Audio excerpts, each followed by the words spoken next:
And there have been plenty of uplifting moments during the celebration of the late president's life. And one of them happened just moments before the service at the National Cathedral began when George W. slipped something into Michelle Obama's hand. You see it there?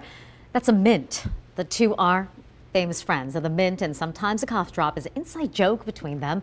Michelle Obama says the candy exchange started because they're usually sitting next to each other at official functions. And then there was this moment last night at the U.S. Capitol when Bush 43, W here, picked up 5-month-old Sienna as he and the Bush family greeted mourners. Just a beautiful photo there. Sienna's mom says they stood in line for 3 hours to pay their respects.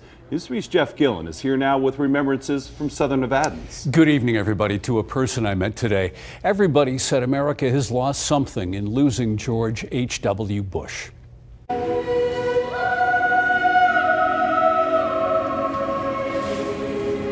Our nation said goodbye today, and at the VFW post near Nellis, it said goodbye to a president who was one of them. Tom Reyes is a retired lieutenant colonel. He walked right out of high school and went into the service, became a fighter pilot, and I mean, you have to give him credit. Bush was one of the youngest pilots America had in World War II. His service then means something now to Army vet Leonard Smith. We lose over 1,200 World War II veterans a day. Our greatest generation by far. Without them, we would not be here right now. Bush would make the journey from pilot to president. In his 4 years in the White House, he would manage the collapse of communism. He would also break down barriers for people with disabilities.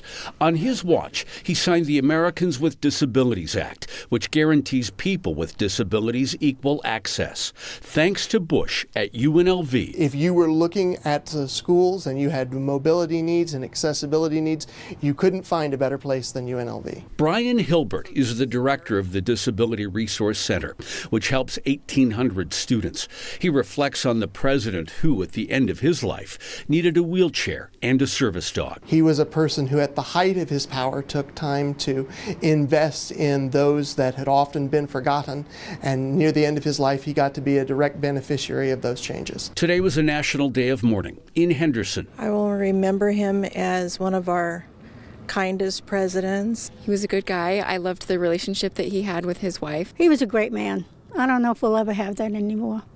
Yeah. Is there honesty anymore? You know, I don't know. And so America and the Valley say goodbye to a president from another era, when Washington and politics was kinder and gentler. And at 94, Bush had held the title as America's oldest living president.